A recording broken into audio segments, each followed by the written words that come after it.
Down here at the boat, and I got a boo-boo to fix. So coming into the fuel dock, and the fuel dock attendant said he had the boat, and he did not have the boat. And I played it off like he did have the boat, and I ran the boat into the dock. So, a little gel coat repair. Channel Surfing actually is the first boat to get the light gray, and they call it the experimental boat. So actually we're a little bit different than most of the light grays.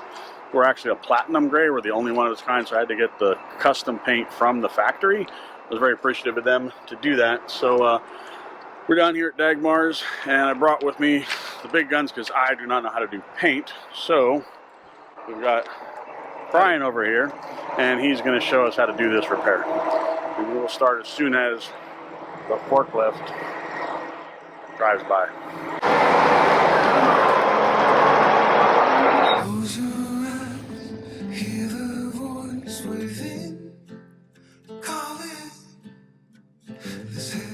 So down here on the boat, we got to get the color to match. Now, fortunately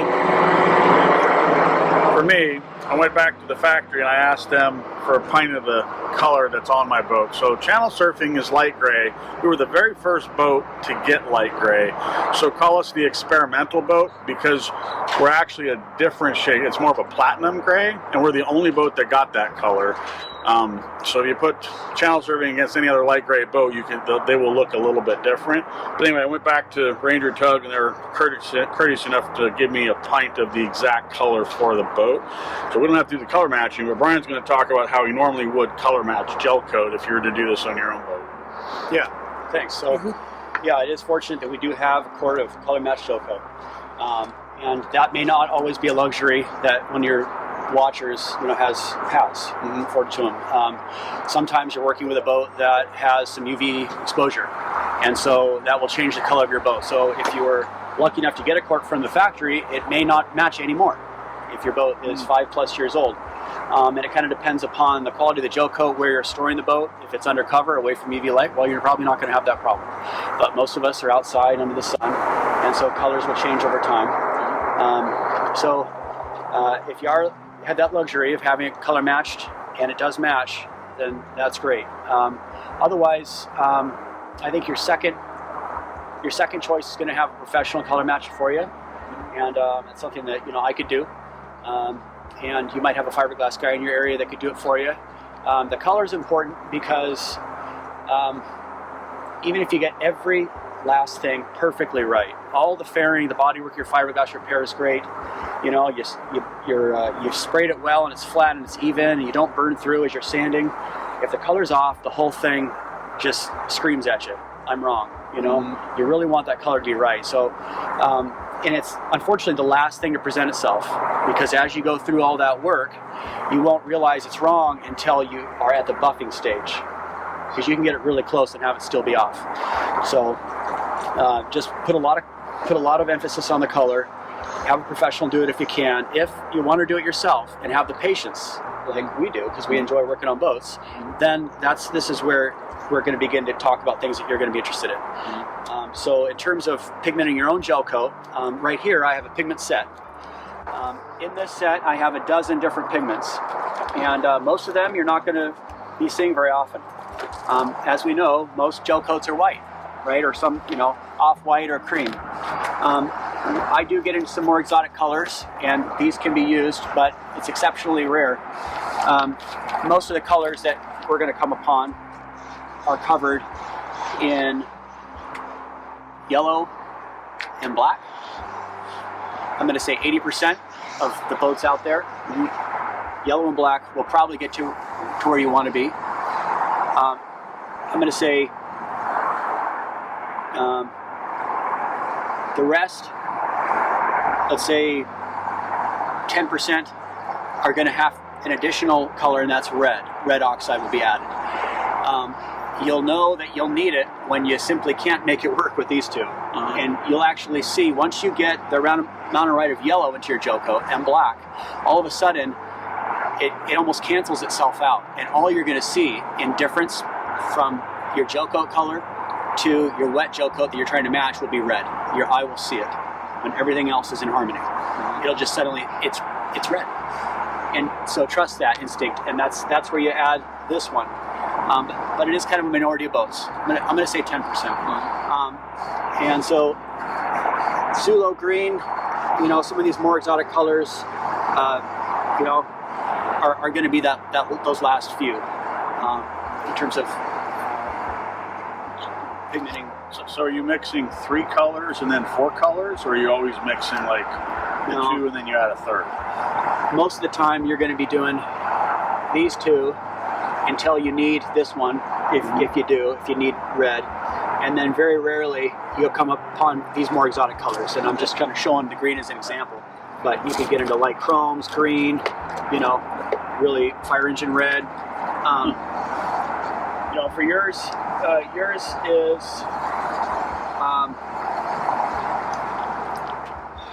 going to be obviously black to get to the gray. There might be a little bit of blue in there, phthalo green, and so that would be something that would present itself right at the end, because it's going to be the minority color in there. And so once we get the black right and we get to that shade, we might see a slight contrast, and we'll say, oh, it's showing us blue, and we might add blue. But today we have a color match Gelcoat, and we don't have to worry about that. Hopefully. It's been 3 years, I guess. And note to self, if you're going to ding your boat, do it on the white part of the boat. Yeah, the white part. Yeah, and yeah. So, and I know a lot of Ranger tugs, you know, don't have white hulls.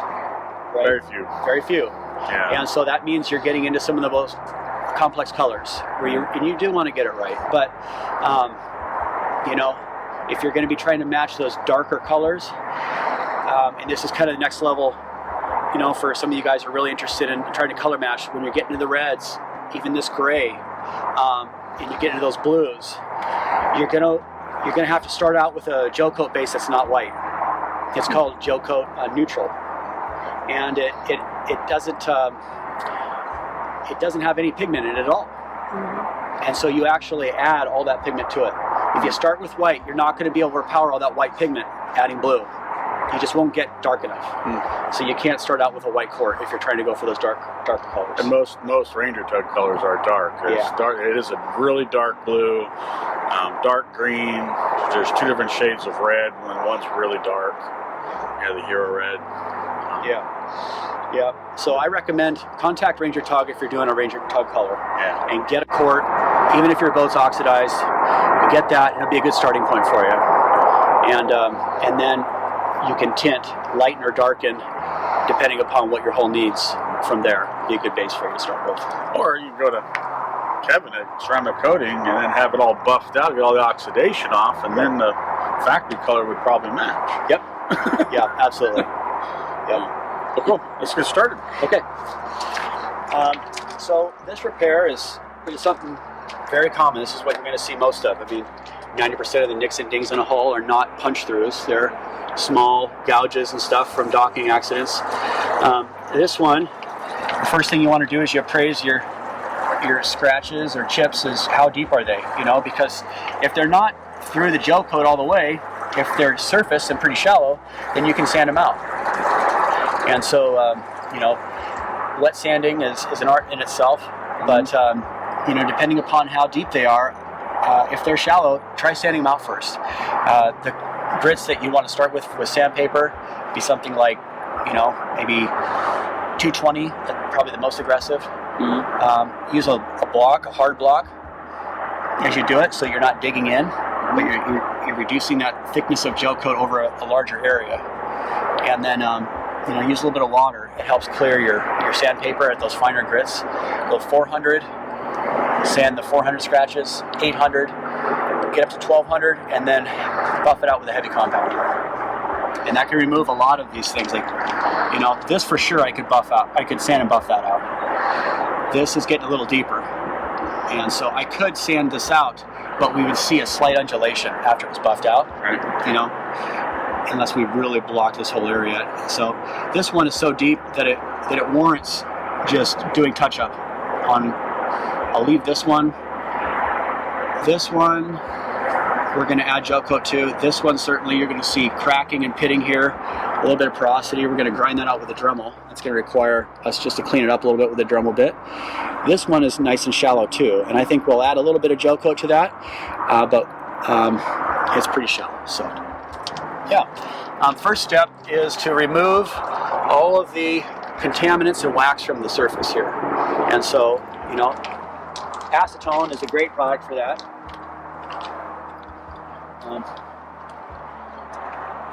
Well, there's all ceramic coated on top of that. All right. Yeah. There shouldn't be any wax, but there is ceramic coating. Ceramic coating, yeah. So, do you think the ceramic coating would be inside of the repairs here? Probably not. Did he ceramic coat it after or before the? It was ceramic coated before the damage. Okay. Yeah, I just did that a couple months back. Ceramic coating can be removed with a compound. And so acetone helps with getting surface waxes off, but compound is best for removing ceramic coating.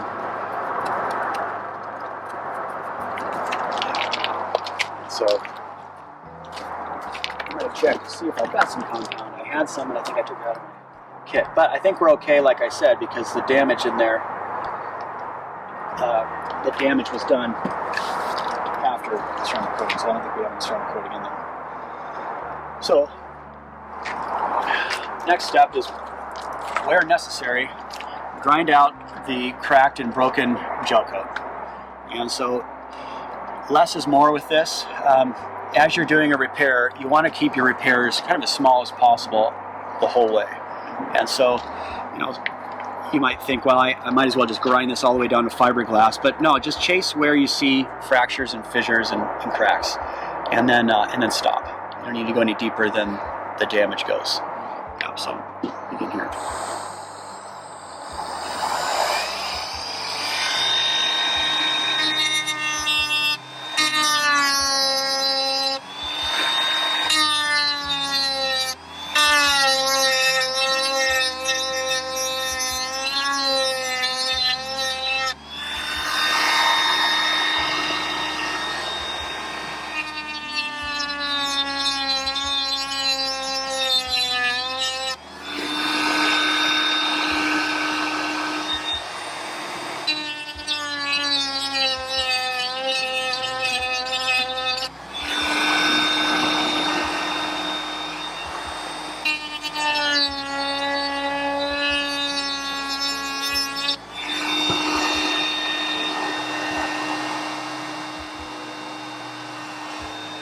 I'm going to wipe it with some acetone. We can check our work here.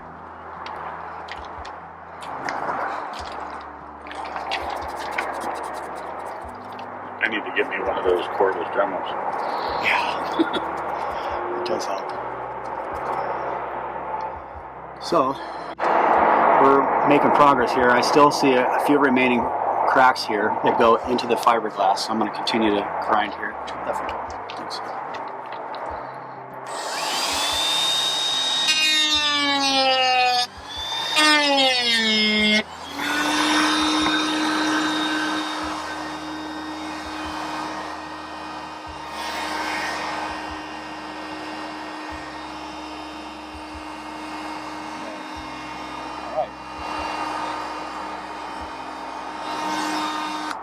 So our impact here ended up being a little bit deeper than it looked like it from the surface, and that's common. You just, sometimes with fiberglass repairs, you really don't know how deep they go until you remove that surface layer. And so this didn't go too far, but you know, you might find that you have to take if you're doing a proper large fiberglass repair, you know, you take a grinder and move back the Gelcoat if you see these cracks continue to go, and chase them. So, but I think it's sufficient here. I don't see any cracks or any fractures here around the edges, so we've chased them all. These are nice and shallow here. This will sand out, so our primary focus is just going to be these three. And so, once again, I'm just going to wipe down with acetone, making sure everything is clean, free of any dust. A little sprinkle. Perfect. Okay. Beautiful. Okay. And next, we're going to open up our can here.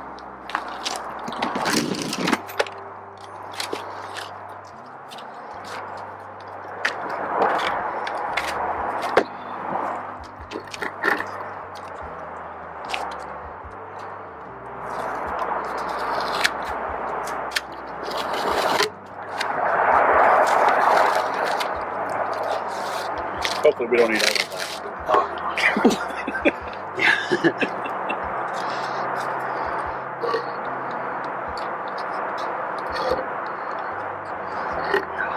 This will go a long way. And I was telling you about that neutral Gelcoat when you're trying to pigment and get to here. Well, the other nice thing about neutral Gelcoat is it has no pigment in it. And if you're low on Gelcoat, you can actually add neutral to it, and it'll increase your volume. Oh, interesting. And it'll slightly reduce, of course, the pigment content, but sometimes that's okay. And you can get more if you need more in a pinch.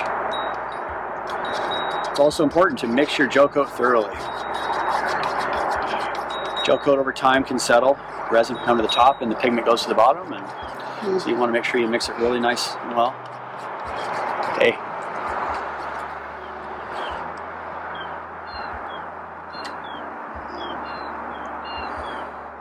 Now, another thing to think about is, what is Gelcoat? I was just going to ask that question. Yeah. What is Gelcoat? Well, Gelcoat is a polyester-based resin that has pigment in it. And all polyesters have similar characteristics. One of those is, when exposed to oxygen, it doesn't fully cure. It needs a catalyst to cure, MEKP, that's methyl ethyl ketone peroxide. But with that catalyst, the surface won't cure as long as it's exposed to oxygen. So a critical part of working with polyester products is surfacing. And so sometimes you're working with a polyester product and it's resin and it's fiberglass and it's beneath the surface, and you're going to cover it up with Gelcoat, and so you don't have to cure the most exterior level because you're covering it up again, right? But once you get to the very end, that finished coat of Gelcoat, you've got to finish that surface with something to separate it from oxygen. And there's a couple ways to do that. One is by adding wax to your Gelcoat, and that wax is a paraffin wax dissolved in like MEK, methyl ethyl ketone, and it's mixed in sometimes at the factory. And so if you're ordering a can of Gelcoat and you're going to be doing surface work here, like we're doing today, then you're going to want to ask them to make sure it has waxed Gelcoat. And so what happens is you'll mix up your Gelcoat, you'll catalyze it with methyl ethyl ketone peroxide, and then that wax will float to the surface and create a shell like an egg. And it's very, very thin, and it's just enough to separate the surface of the polyester resin from oxygen, and it will allow it to fully cure and become nice and sandable. If you don't have that wax and you catalyze your Gelcoat, 90% of it may harden, but the stuff on the surface won't, and you won't be able to sand it and blend it in, and it would be a mess. And so interesting. Yeah. So another method for surfacing Gelcoat is you can do your whole repair without without wax, right? You just spray the Gelcoat as it is, 100% Gelcoat, and then you spray polyvinyl alcohol over it. And that's something that's done more by professionals, but someone who's doing it for themselves could do the same. It can be had at your local fiberglass composite store. You can buy it online, and basically it's vinyl dissolved in alcohol. And so it's just a clear solution. Sometimes it's green. You'll spray it on, the alcohol evaporates off and leaves like a cling wrap, saran wrap, basically over your repair.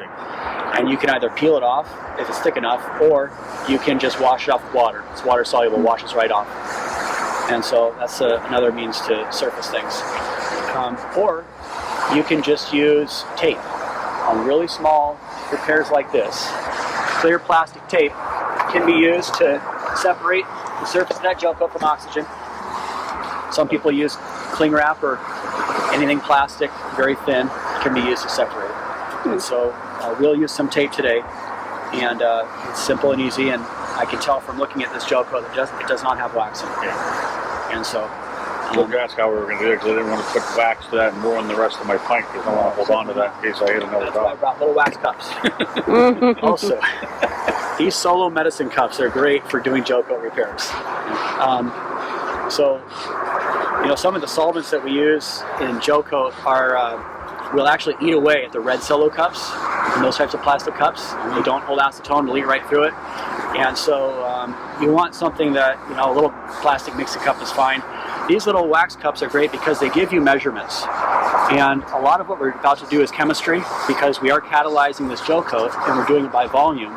You want to know precisely how much gel coat you have and how much catalyst you have to add. Right. And so these graduated little wax cups are great. They can be had online, solo medicine cup.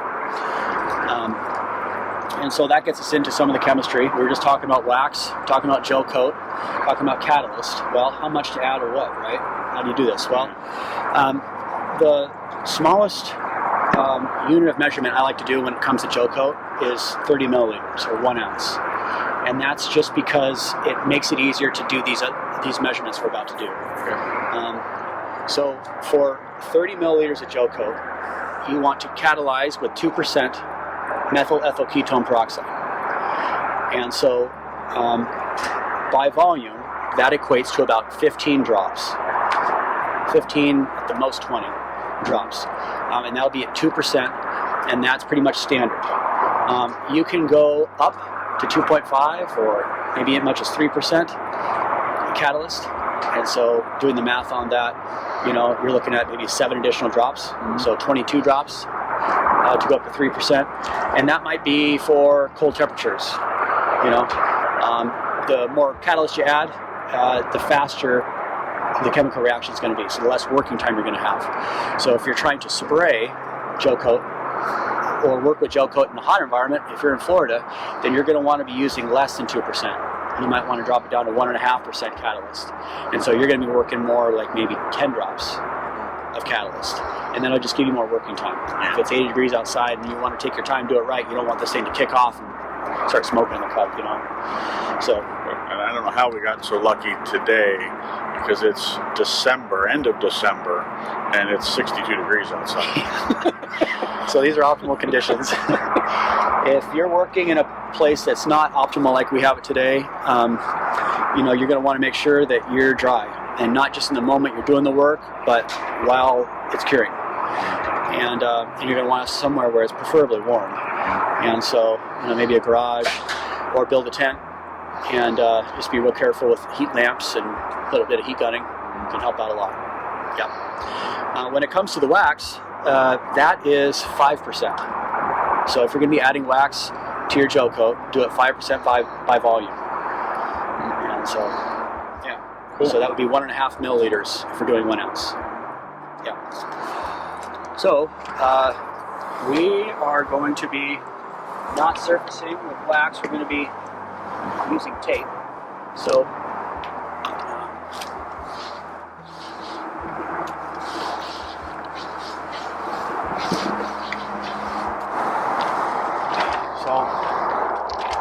in reality, with this repair, this is, now that we've ground it out, this is almost deep enough to warrant filling it, spraying. So this is actually pretty borderline. I wouldn't think I would attempt to do anything bigger than this. With a darker color like this too, sometimes doing just adding gel coat, sanding it out, will show. So what you really want to make sure your color's on if you're going to be doing this, because we're not going to have a blend area where we can spray and blend in to transition from the new gel coat color to the old gel coat. We have 3 inches maybe for spraying. Here, we're going to fill it, we're going to sand it, and there's going to be nothing in between the new gel coat we put in here and the old. Right. So that color difference will be more starkly contrasted. Yeah. Yeah. So we'll do it though, and we'll see how it comes out. And if this color is off, and we say, hey, we want to change a little bit, we will. We'll just spray it. So, but yeah. Okay. And then in terms of depth as well, we're through the gel coat, and we're now into fiberglass, just a little bit. And so what we're going to do is we're going to apply gel coat, and we're going to use gel coat as the filler and the surface, all in one.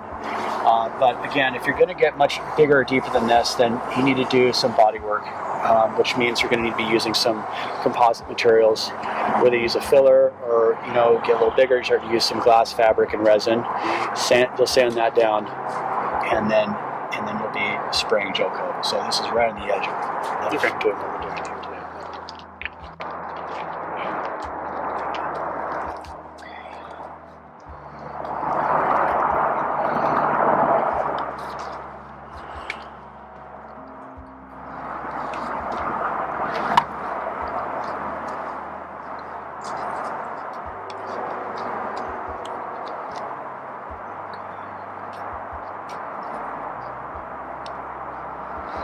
It's always good to cover up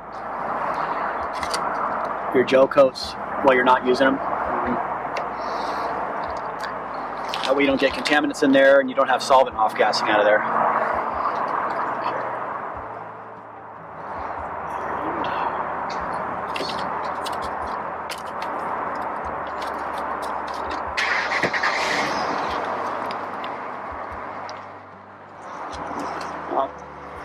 In this little small tube here is methyl ethyl ketone peroxide. This is our catalyst, and so you can find this in your marine retailer store. West Marine has these.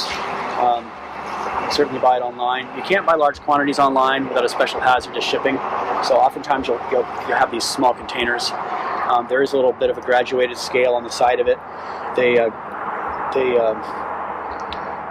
have this in cc's, and so we're going to be using drops because we're just catalyzing a small ounce. Popsicle sticks are nice for mixing, and then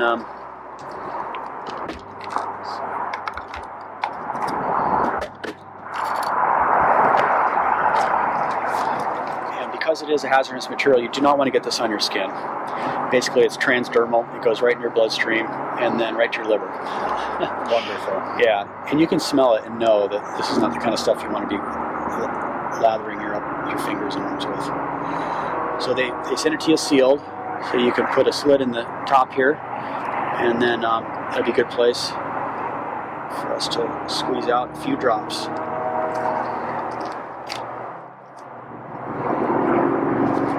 Okay.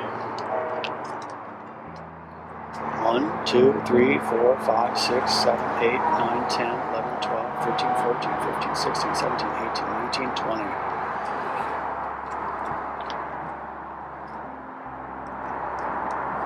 With Gelcoat, you want to make sure that you've got your catalyst not exceeding 2.5%.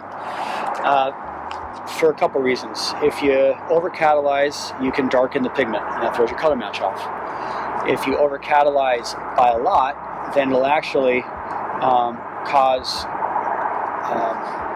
porosity in your gel coat, little bubbles.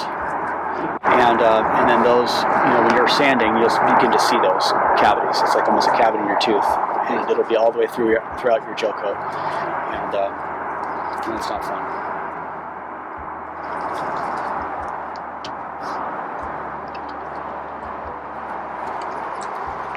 After you've catalyzed your gel coat, you've added the appropriate number of drops. Mix it thoroughly. Smells like paint. Yeah. Camera doesn't pick that up. Yep. Wish I didn't pick that up. It's got a real, it's very odorous, and it's not good for you either. So, if you're working with the stuff regularly or in an enclosed space, you're going to want to open a window, have a fan going, and probably wear a mask. If you're in an enclosed space, certainly. And if you're doing a lot of surface area, maybe you're doing some work in the bilge, you want to put some gel coat in the bilge or something like that. You're rolling out that much, you got to wear a mask with organic filters, not a particle filter, but the type of filter that can pull out solvent out of the air. Okay. And again, so that solvent makes it get harder, the catalyst to actually make the paint want to dry. Yep. The catalyst makes the gel coat hard.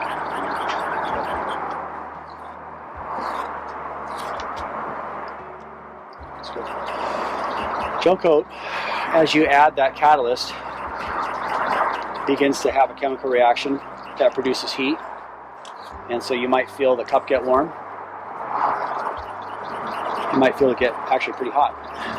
If it's a hot day and you catalyze at 2 or 2.5%, so you be careful to not burn yourself if you find that it's getting hot.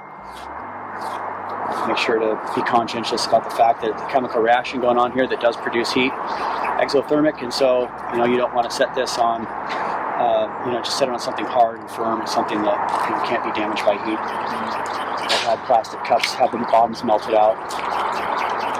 The more volume you have, the more heat you get. All right. So if you're mixing up a quart, it's going to get really hot. as that chemical reaction takes place, you'll begin to see some changes in the gel coat. Over time, you're going to see it thicken. And so as it thickens, it becomes more difficult to put through a spray gun.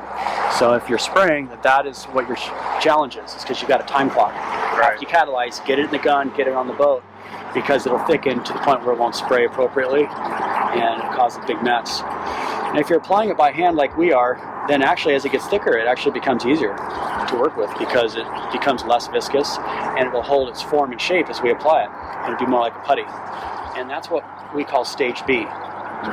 So as gel coat goes into stage B, that's kind of where we want to be in terms of application. And so that might take a while though. So if you want to get to stage B, I suggest using a heat gun, and if you want to get there faster. Adding heat will speed up the chemical reaction. And so we don't have a heat gun today, so I'm going to be spraying it. Which is okay.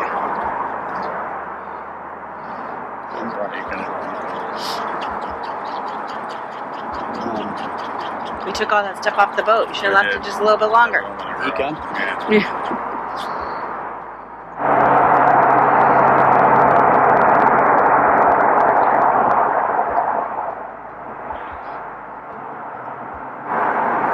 Catalyze this at probably 2.5, maybe even 3. So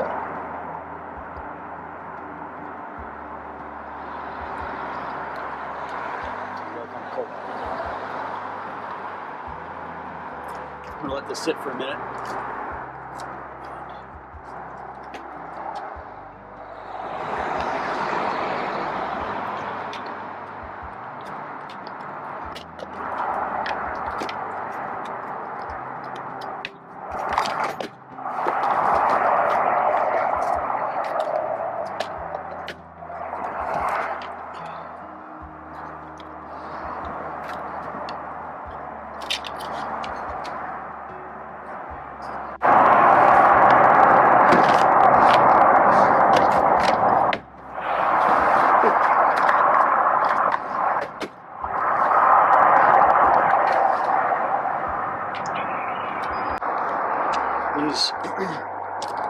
These yellow spreaders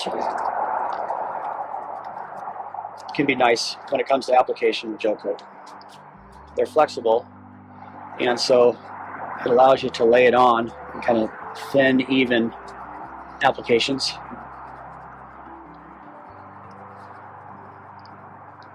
So I think that's how we'll apply it to the larger one there.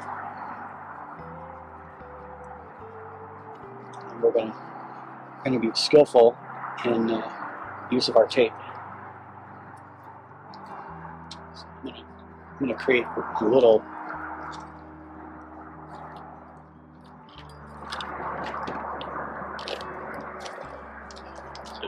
double-sided so it's not too sticky. I'm going to use the sticky side. Oh, it's like regular packing tape, right? Yep. This is also nice for determining how accurate our color match is too, which is something we could do now. Actually, let's go and show that too. So, checking your color is part of color matching, and we could do a separate video on color matching. It is a pretty involved process, so I've given a pretty cursory, shallow explanation of what it is and how to go about doing it. But to do it right, not just do it right, but to not get frustrated, I probably would want a little bit more thorough step by step, because you can't, for instance, if your boat's 5 or 10 years old, let's say you're trying to color match on like this trophy. This is 4-year-old. You're going to want to sand into an area immediately adjacent to your repair, and then sand it and then buff that out, and then take your color from there. Right. To match to the true color of the gel coat that's beneath the surface, beneath all the chalky UV damaged gel coat. It's interesting because, like, for home stuff, you can go down to your Home Depot or Lowe's, whatever, they can color match, but you got to bring them a piece to put in their machine and tell you what the exact color is. Yep. You can't really take a piece of your boat to the machine. Not often. No, which is while we're having the conversation. Yeah. Pretty much. But If you could, it probably doesn't need this kind of repair. yeah. Sometimes though, you can find a composite company nearby that will be able to do color matches for you. Here in our area, we have Fiberlay, and Fiberlay can do color matches, but they do require something, right? And they don't take boats, so you have to get them a sample. And sometimes that means take a hole saw, you cut a hole in your boat, and if your damage is significant enough, it might be worth taking a hole saw, taking a 1-inch cut out of your hull, and sending it into Fiberlay, and they can match off of that with their chroma spectrometer. But you know, if your damage is less than a hole punch, Right. is 1 inch, you know, Yeah, hole saw, yeah, it's not fix worth the it. hole. What about taking a picture? Can you take a picture of it? No, No, because the camera change it. The process of the picture Yeah. will change the color. but what you can do is you can pull a hatch. So if the hatch, let's say on a swim step, is the same as the hole color, then they'll be able to get close. You know, assuming that the transom, that swim step area hasn't got more UV damage than some place under the bow that doesn't see the sun. Right. But yeah, you can pull hatches and other movable pieces off the boat if they're available. And that's a good way to go. So, yeah. Check the look more choker. Still not in stage B yet, but we are going to check our color. We're using it pretty much no matter what. This was ceramic coated. Right.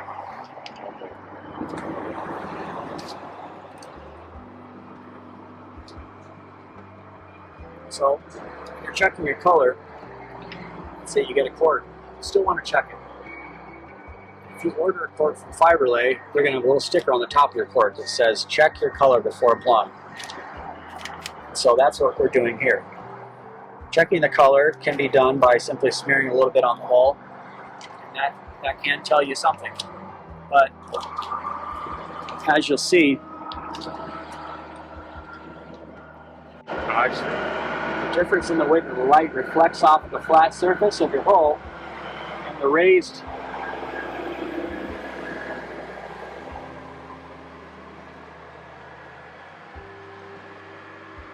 difference between the way that light reflects off the surface of your hull, being flat, and the way that it reflects upon the Gelcoat you've just applied, being raised off the hull, will play with your eye a little bit. And so we can do a check here.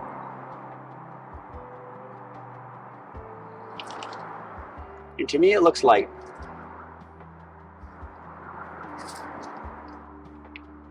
I kind of think it matches. Yeah, it looks like it matches to me. Yeah, it looks like it, but it's slightly light.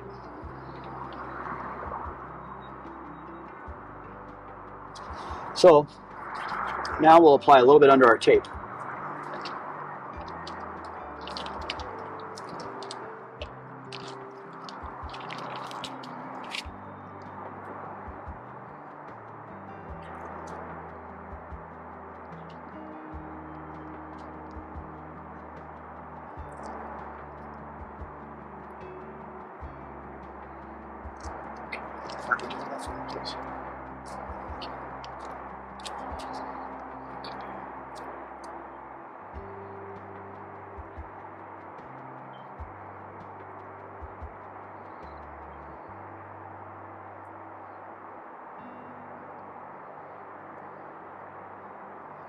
Okay, so I don't know if your camera can pick that up, but there's a subtle color difference there. Do you see it? It seems to be a little more black. Mm-hmm. So this makes it easier to see under the tape. Mm. And so, yeah, we've got, it's slightly light. And so, you know, I recommend that we add some black pigment to it. And this is common, very common. You'll order Gelcoat from the factory and it won't be right. And, you know. Well, I know this is right. This is from the original can that painted the boat, but Yeah. the boat's 3.5 years old, Right. and it's been ceramic coated on top of that. That's true. It's really could have a factor. Yeah, and there's a lot of miles on the boat too. Yeah. But actually, that's pretty close. Yeah. Yeah. So,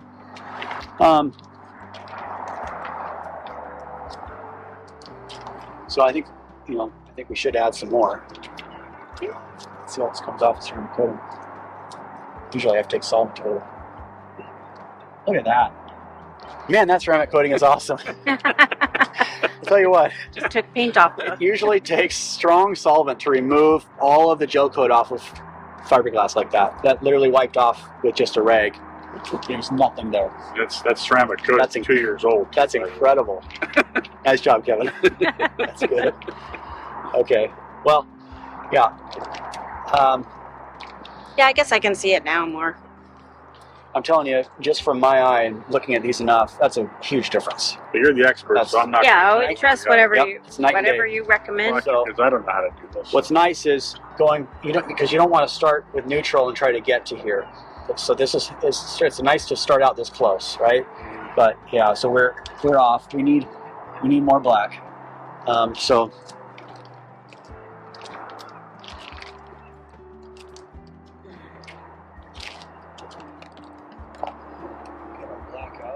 It's right here.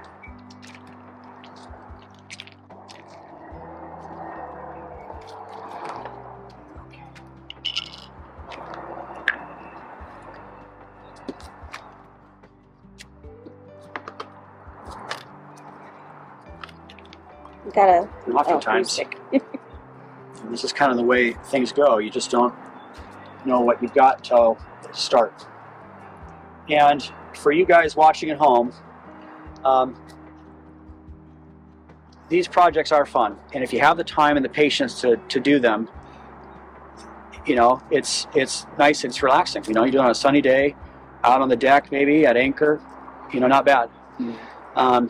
If you get into it and you feel like this is over my head, or I lost my patience, which happens, we're human, or it becomes something more than you thought it was initially. After sanding in, you see the cracks go deeper, something like that, give us a call. We're happy to help and step in if you get to that point. Yeah. So we're going to do a little bit of pigment. And when it comes to black pigment, black goes a long way.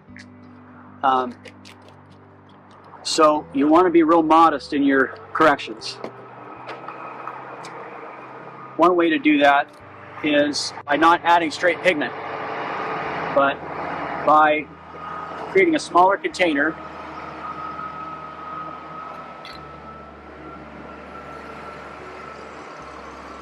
and mixing the pigment with Gelcoat.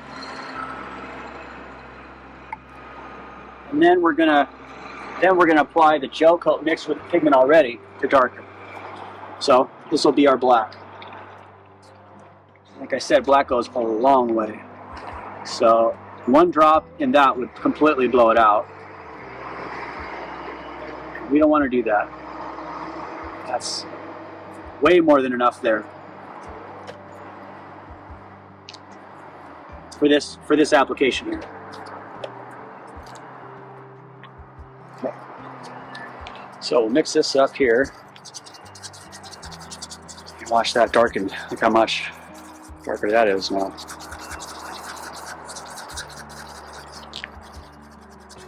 I'm going to mix it thoroughly.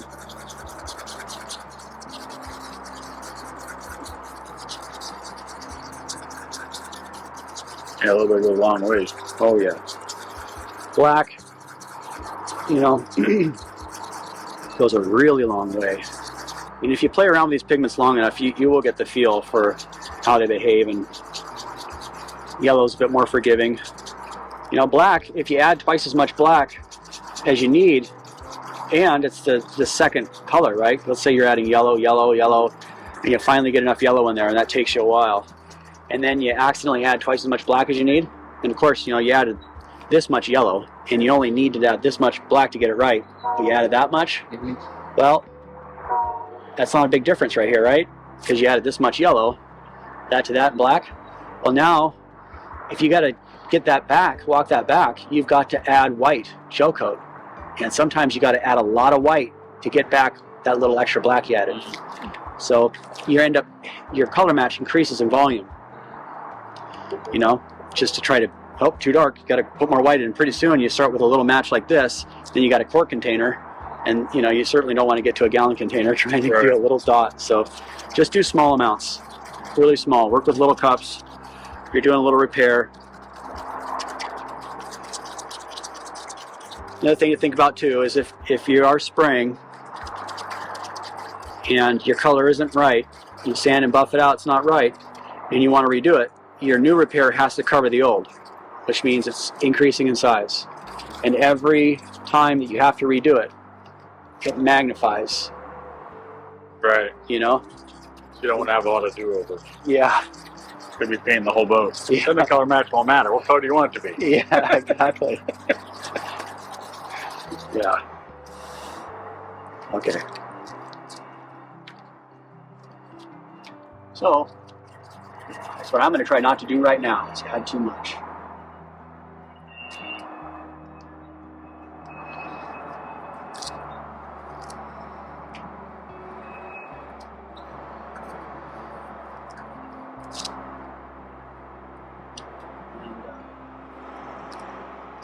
No, I didn't. It's probably clean the box. I didn't really come prepared to do color matches, so I'm starting to think of the things I wish I had, No. like a table.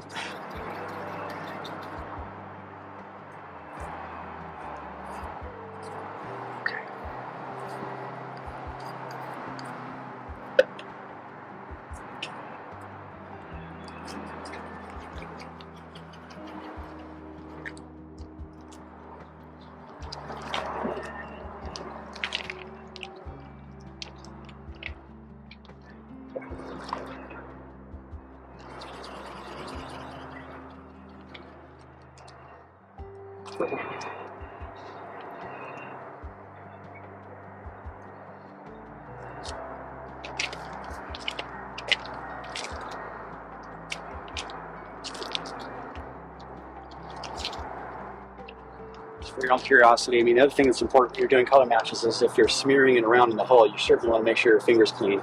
Because if it's covered in black pigment, you smear around, Right. it's just going to darken it. It's going to throw you off.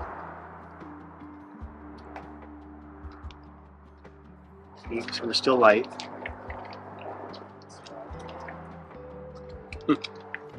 This is where patience comes in. A little bit at a time. Yep.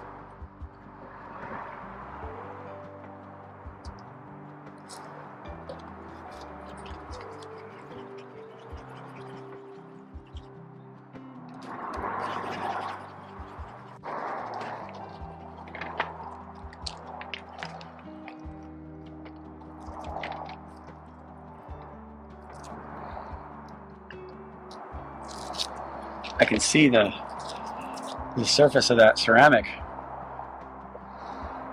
kind of being a phobic type surface, you know. I can tell we're getting closer now. Yeah. Yeah. Actually, we're not too far.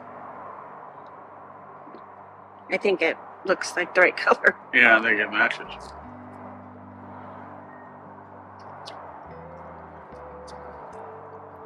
Well, the other good thing is where the damage is, it's low to the water line too. Yeah, it's true. So if it's not perfect, you won't be heartbroken. Yeah. Is what you're saying. Well, I'm also more a realist on a boat too. I mean, it's a vehicle. Now you can see the difference between those two. You certainly can. That one, yeah. I think I've done precisely what I was talking about. Went too far. Yep. Except with black here. Oh, you know what? You can see that it's a little darker from here. Yep.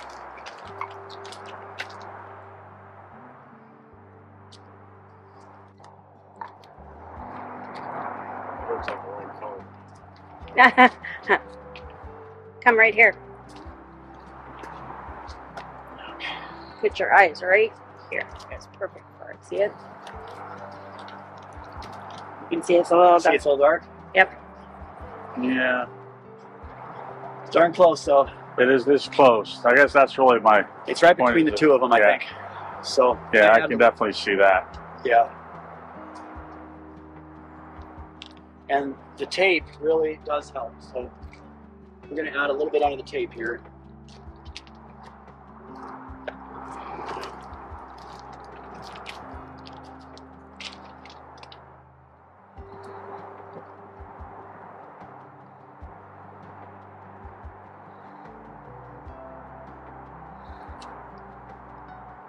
Does the tape simulate what it would look like dry as opposed to wet on the hull? Yeah. That's a good way to look at it, yeah. Gel coat, catalyzed correctly, right? Not over catalyzed with the hardener. Will be the same color, dry as it is wet. So your wet match should be the same. That's really good. Yeah.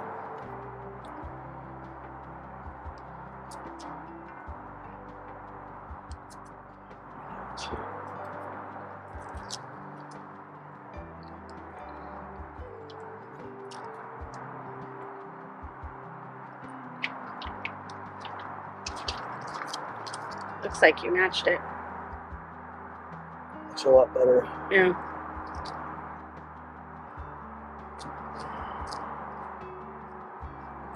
Yeah, it looks better. Definitely don't see it dark and you don't see it too light. It looks pretty good. Yeah, I'm gonna try to put some on the hull. It's getting thicker, so that's good too. Getting closer to our stage B.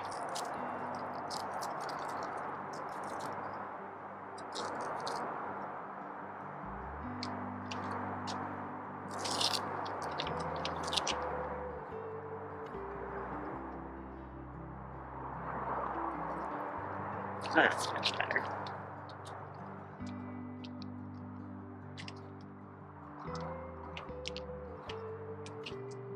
Oh, that looks almost perfect, actually. Yeah. Wish you could see it, but you can't. But Yeah. Not too you can dark. definitely see the too light. Then in the middle, you see a little bit darker, and then that one looks almost perfect. Yep. But that's just mine. I don't know how good they are, but I think we're pretty close.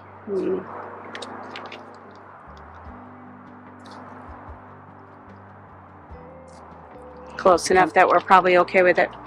Yeah. I like to get them as close as I can. And that's really close. And I think we're going to be happy with that. I'm going to try another piece of tape. That other tape acted funny. Because I was trying to press it. Like I said, when we're doing these types of repairs, we're using straight gel coat and having no blend area. You want to make sure that you get the color as accurate as possible. Because it's a lot of work to have to It's better to see what you're doing. sand and buff. Get it in different lights. You want, it's nice to have natural light. If you don't, having some type of full spectrum lighting, 4K is what they'll call it, and you might even have a little flashlight that might meet that. I guess it's one of the advantages of it being outside.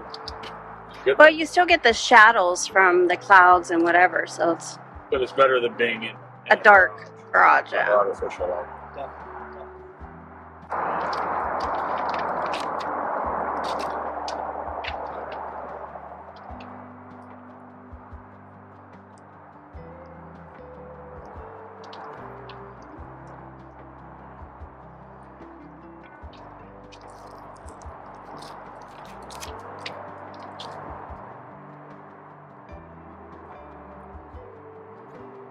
Nice clean edge as you push it up helps to make a nice comparison between the hull and the gel coat mesh. So this is kind of what I like to do here. This is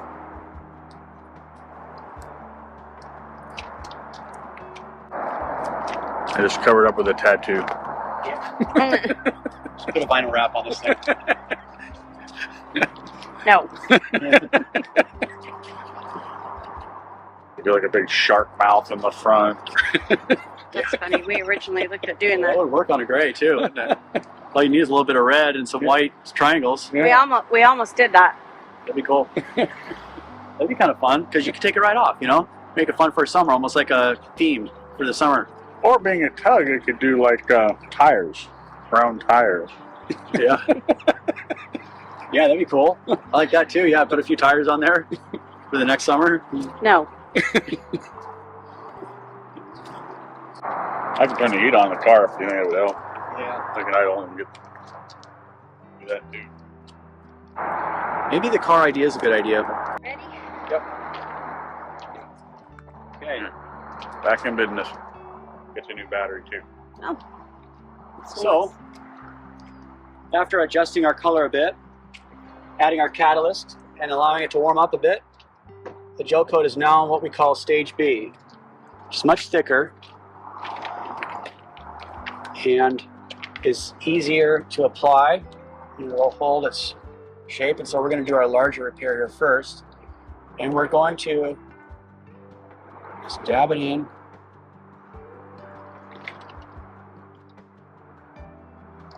Build it up so it's proud. We want to make sure we get enough gel coat in there so that we're sanding it down fair.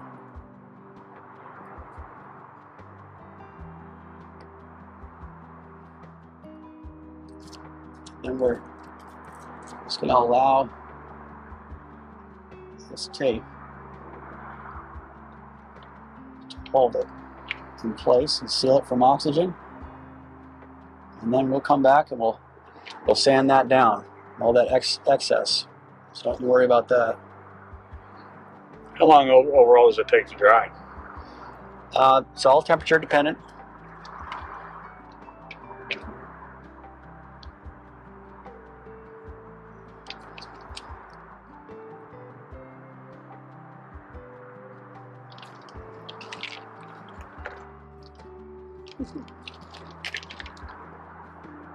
A plastic spreader can help.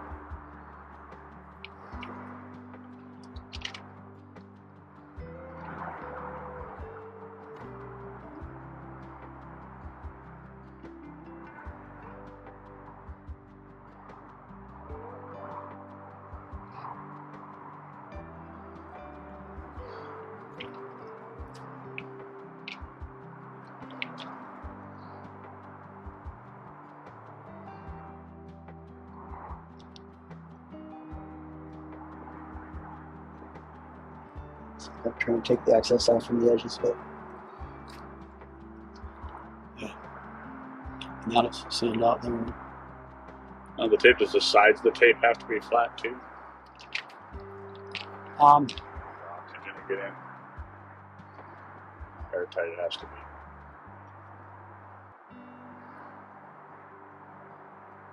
you can close them up a bit, yeah.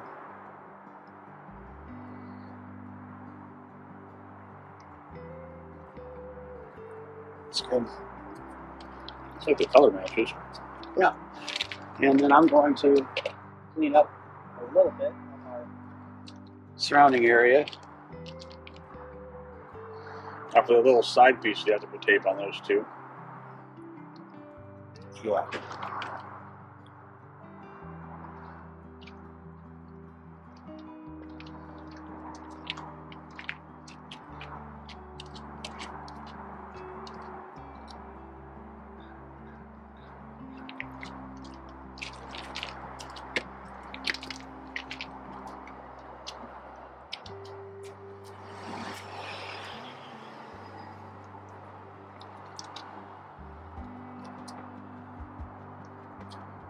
Do a little housekeeping here.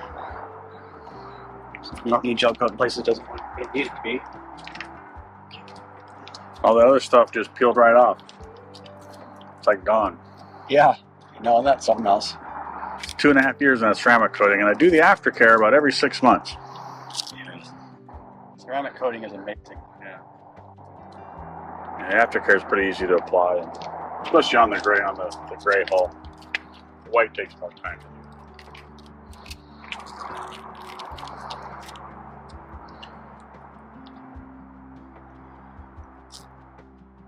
Well, I guess it doesn't matter if it rains either.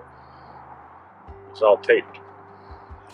Except for it'll slow it down. Well, the probably gel 'cause the cold. the gel coat, will it stick to the tape? No. You peel it off? Nope. No. Stay right in place. And then the sanding is what you said, 220 grit, and then you go up from there. Yeah, 220, like on this one, is particularly proud. I wanted to build it up to make sure we had plenty of gel coat on there, because we can always sand down. So Right. we use a hard block, 220, and we'll knock out the largest of this hump, and then we're going to come down to 400. And then once we block that so that we've got a perfectly even, fair surface, then we'll go to 800. Now we're getting out the 400 sand scratches with that. And then we'll go to 1200 to get out the 800 scratches. And then a heavy compound will take out 1200 scratches. Yep. Yep, heavy compound. And then with this color gel coat, you know, it's nice to then use a polish after your heavy compound. And then, you know, if you've got a waxed hole, then you can wax it. If you've got ceramic, then cover it with ceramic again. Say, hey Kevin, I need the good stuff. Yep. Yeah. So, yep. So we're just going to allow this to cure, and then we'll come back and we'll do some sanding, and we'll do some buffing, and we'll see how it comes out. Perfect. Yep. Sure. Thanks, Bryan. Yeah, sure, you're welcome. Now we wait and watch the paint dry. Feel the heat on that. Oh, is it It's starting to warm up a little. Oh yeah, yeah. The cup's getting warm. So does the one other question? Does the gel coat contract as it dries? It does, actually. Yes, it does. So the solvent coming out of it will cause it to contract. Yep, it's called shrink. And so even out of the factory, manufacturers have to deal with shrink. And so, you know, your boat comes out of the mold and looks shiny and perfectly fair. And then over time, sometimes you can see the shrink factor. And that's where you'll start to see undulations in the hull. And sometimes you can even see some of the texture of the fabric, the roving pattern through the gel coat. You'll see that in some finishes. That's precisely that. Even more important, why you want to build everything up, you know, it's sunk down. Yes. So, all right, day 2. Yeah. Dante, this is Martin. Martin, nice to meet you. Martin has a very loyal following. That's the truth. Takes enough to get that. Yeah, he's got a lot of viewers because he makes great videos. He's built up a lot of trust in the Ranger Toy community. Pressure's off. You're recorded. Actually, gel coat's something they've been asked quite a bit about. Gel coat repair. The nice thing I like about gel coat, it's very forgiving. That's something I've always stuck with me. It's not like household paint that you just paint it on and walk away. But you can add and take away. It's not a one done. Dante's been doing fiberglass for several years. He's got real good at it himself. I brought him along just as a little help here. I brought a lot of stuff. I'm hoping we don't need it. When I brought the paint, hopefully we don't need it either. Yeah. The can of paint. There's probably a lot of salt on there. And the ceramic coating's all around it too. Remember that too. That's right. So, welcome back. This is Bryan with PSC Marine, and we're at day 2 here, Martin Lufkin's boat, doing a gel coat repair. We've got some tape here. We're going to remove that. We've got about 90% of it off. I'm removing some of the residue with some acetone in the cloth. And so after we get that done, we're going to begin our sanding process. And that's just taking the high, the gel coat high down that we just applied, and sanding it down fair. And that's where we're going to start to see how close is our color match. And we're going to get an idea about what we need to do next, if anything. So I'm going to keep removing some residue here. And then we're going to get out our sandpapers. Now, your grit of sandpaper is chosen based upon how much material are you trying to remove and how fast, you know? And so we've laid just enough gel coat on here that we don't have to get really aggressive with our sandpaper for very long. We're just going to use a little bit of 80 grit, and we're going to use that on a hard block. That's most of the residue there in the tape. We're going to use a hard block and 80 grit, and that's going to knock down a lot of the high here. And then we're going to back off 80, and we're going to get to a finer sandpaper. Yeah. Ultimately ending up at about 800 grit, maybe 1,000. From there, you can use compounds, heavy compounds specifically, to polish. And so, yeah, We'll start with, I guess we're going to actually start with 120. Yep. When sanding gel coat, you need to think about the shape of the surface that you're working on. If you've got a perfectly flat surface, which is rare, but you know, it does happen. It does happen. But you know, you want to use a hard block that's perfectly flat, that is rigid. And so when people say blocking, it could be a block of wood if it's flat. Mm-hmm. When you start to work on surfaces that are contoured, you need to start thinking about the size of your repair, the size of your block, and it's the suppleness of your block. And so you want your block, as a rule, to be bigger than your repair, because what you're doing is you're trying to get your repair to be the same as the surface level of either side of it.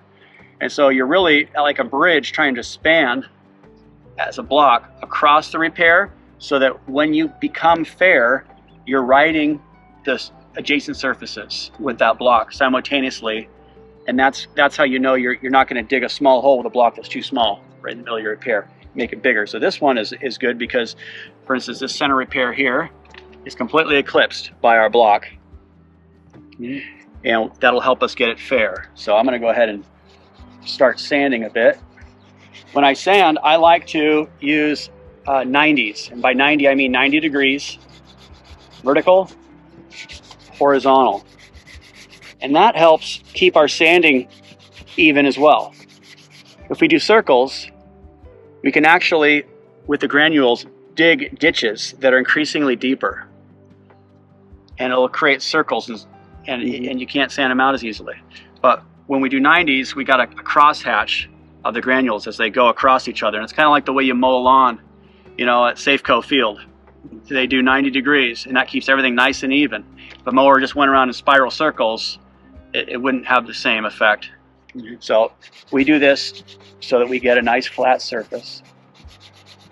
And it might seem like you're not doing a lot, but that's okay. This process is not about speeding through. You're getting into the art here. You're getting into the sculpting aspect of gel coat repair. And so, you know, kind of enjoy the process.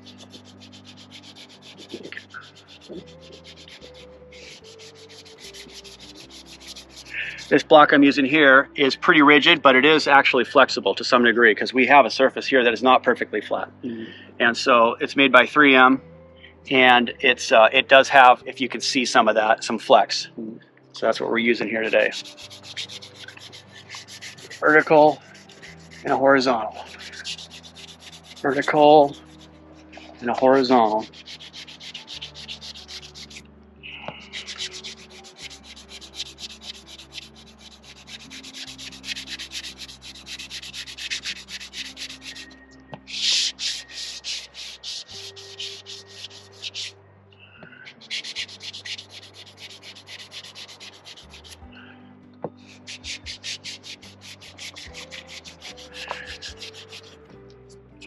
Almost got that residue off there.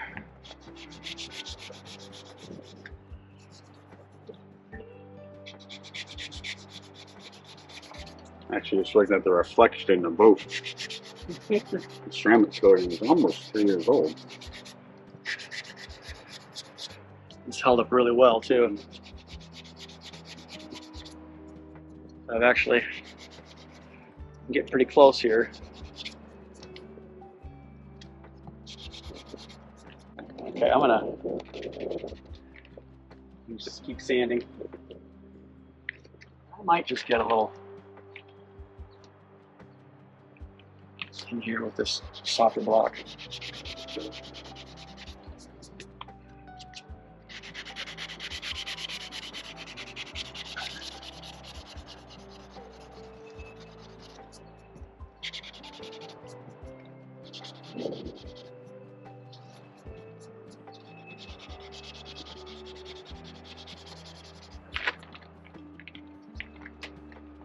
Okay, close. Okay, Dante, could you set me up with 400? Thank you. Do we have 400 on an orbital?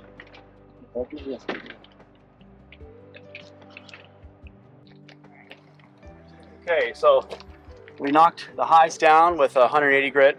Then we went back over it with 400, and that's to start removing our sand scratches. Yeah. And so now we're at 400. Now we're going to use 800. And we're going to start to take out our 400 scratches.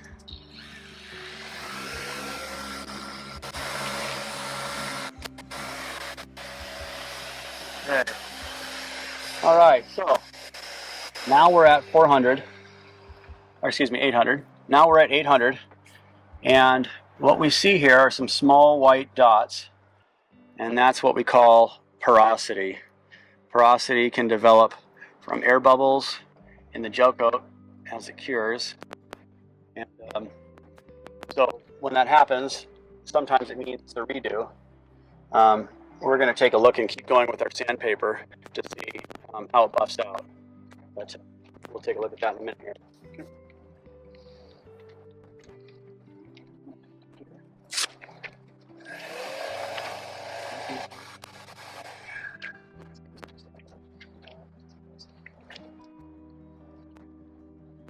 I just want to see where we're at, so I'm just taking it to 800 here, and then I'm going to put some buffing compound on it.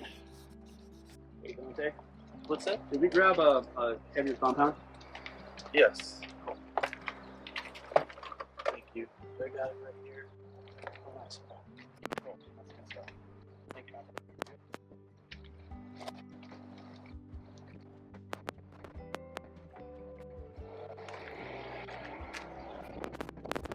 This is a heavy compound.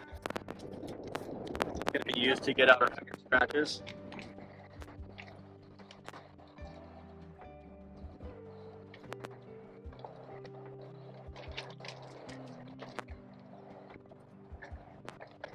Nice. Thank you.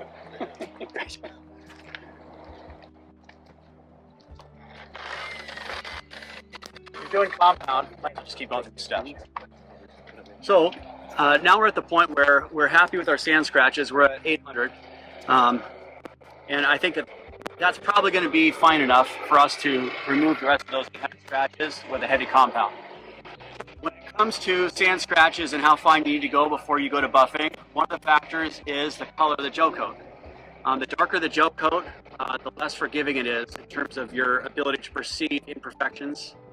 And what would literally be invisible and would look immaculate on a white boat might actually not be reasonable in terms of the fineness on a darker colored boat. This isn't black or navy blue, but it's darker. And so we want to be aware of that. So on this boat, it might be that we need to go to 1,000 grit sand scratches and then compound that out. We won't know until we hit it. We're just going to try going with 800 to start. Yeah. So with your buffer, you want to start with a low RPM to start to work the compound in. And it's almost like kind of a slow mortar pestle type thing where you're just trying to break stuff up on the surface there and dig down. And then after we kind of use this aggregate to bring the gel coat down and sand these sand scratches out, we're going to speed up the RPMs. That's when it's going to begin to heat up our compound, which is going to remove the kind of solvent out of it, and it's going to dry it up. And once it becomes dry, it'll work itself off of the surface and onto your pad. And so we'll slow to fast here.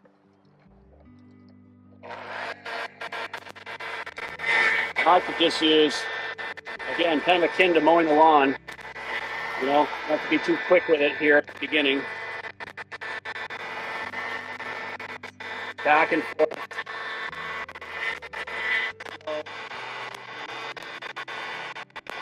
And down, working this compound.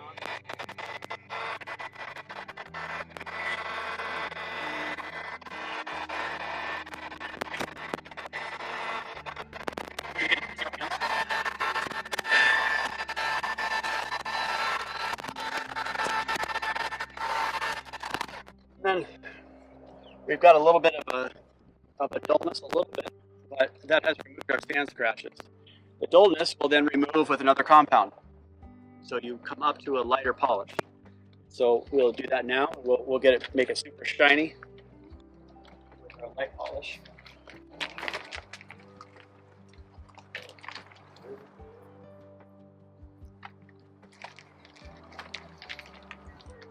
now we've got a little bit of polish here, and so this is going to help us get that haze out from the heavy compound.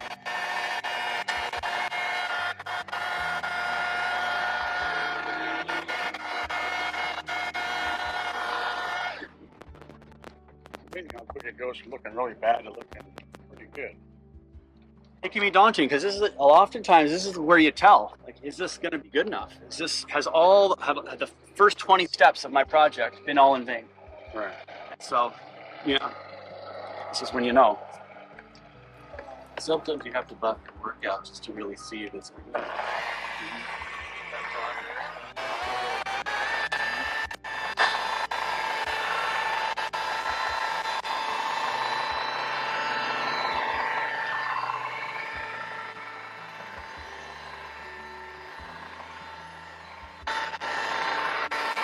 actually looks pretty good.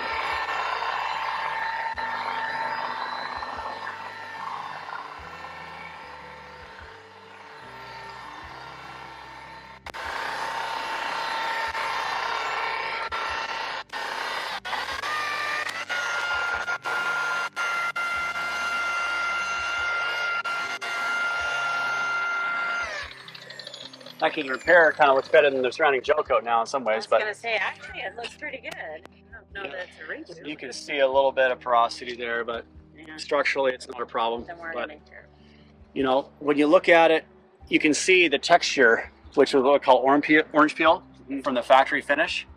Whereas because we've sanded this perfectly fair, this Gelcoat is actually perfectly smooth now. So if you compare this, the reflection there, to like the reflection up here, you see the little ripples? Mm-hmm. Yeah. Can you do the whole boat? Yeah. Let's sand the whole boat. Yeah. So, now let's say, you know, we see a couple aberrations here, right? So these are things that, you know, I like to not have. And that's just my fine eye as an artist and everybody, you know, so I like to get those things out. In that case, we would be prepping and respraying. But every time that you redo a repair, it gets bigger. Because the second repair has to cover the first. Right? So if you have an issue with the second repair, then you want to consider the third repair. And you know, what could be the issue? Well, I mean, it could be a chemical issue. You might not have catalyzed it enough. You might have got the color wrong. Really, that's the most common issue. Mm-hmm. So now you either remove all that material or you spray over it again. And so that's something to consider too when you're redoing your repairs. Is if you see something that, you know, I like perfection, you know, I do, and that's what we strive for. But if you're doing your own repair at home, you might not be able to hit 100% bullseye. If that's the case, you need to start to weigh the consequences of redoing it and the size of it getting 2, 3 times as big, and then and what that looks like on your hull. And if that doesn't go according to plan, then how big is your third repair? Because what can start this can become this, and by the third time you get to here, and just start spraying Gelcoat. So that's something to think about too. That looks good to me. Okay. Yeah, certainly sealed up. Mm-hmm. Nobody else would know it's there, even if you. Nobody. I'm good with that. Okay. It just is erased. Yeah. They better what I started with. Okay. And now I'll have to reapply my ceramic coating over that. Yeah. Kevin gave me a little bit, just to wipe over that. Yeah. Oh, good. Of the alcohol-based stuff. All right, let's check this out. So we got the Gelcoat repair completed. It was much quicker today than it was day one. We actually had to do the Gelcoat. And take a quick look. It looks like the color match was good. The color match was actually interesting because Bryan did have to add a little bit of black, and the paint that Challenge gives is supposed to be light gray, but we were the first boat painted light gray, so they mixed it a little bit different. So we're actually a unique color, right? So I went back to the factory. They gave me a pint of the actual paint that was on my boat. They had an extra couple of gallons lying around that I hadn't used. And even at that, just because the paint had aged, it still had to be matched, which is cool. But check that out. You can't even tell where it is. Yep. It's satisfying. Yep. As I was saying before, the total repair is about 20 steps. And you feel good as you make each step, but you don't know in totality whether the repair is going to be good or not until that last step. That's when you buff and polish it out, and you can tell, is my color on? Is my shape right? Once you're polished out, you can see all the slight undulations. Mm-hmm. And so that's when you know, and it feels so good to get it right. But if you don't, that's okay, because it's an art, and we've been practicing it for years, and we don't always get it exactly right. We have to do things twice sometimes because we do like perfection. So if you're the kind of guy that wants it done perfect, you've done your own repair and you're not happy with it, or you've watched this video and said to yourself, I don't even want to try, give us a call, PSC Marine down the Port of Everett. That's 206-939-3600, and we can help you that repair like it never happened. You'll see the boat, that area, and you'll think, I don't remember that accident. It's out of my mind. It never happened. And we can help you get there. So give us a call. So here's a question I have. How do you price Gelcoat repair? Is every job totally unique? Is there a standard you guys use? You know, in the same vein that this is an art, it's not unique. Or it is unique. Every repair is unique. I think that the number of repairs is not something you ought to look at, because if we're doing one repair, the process to go through all 20 steps for that one repair is just as long as doing two immediately next to each other. So the savings factor of doing multiple repairs is great. We can do 5 repairs for about maybe 20% savings, 30% savings, as opposed to that one single repair. So that's a factor. Another factor is that looking at the repair, you can't always tell how significant is this damage, because on the surface, it might look like a couple cracks, but if there's been a large impact, then you might have crushed fiberglass beneath the Gelcoat. And we need to remove all the crushed glass.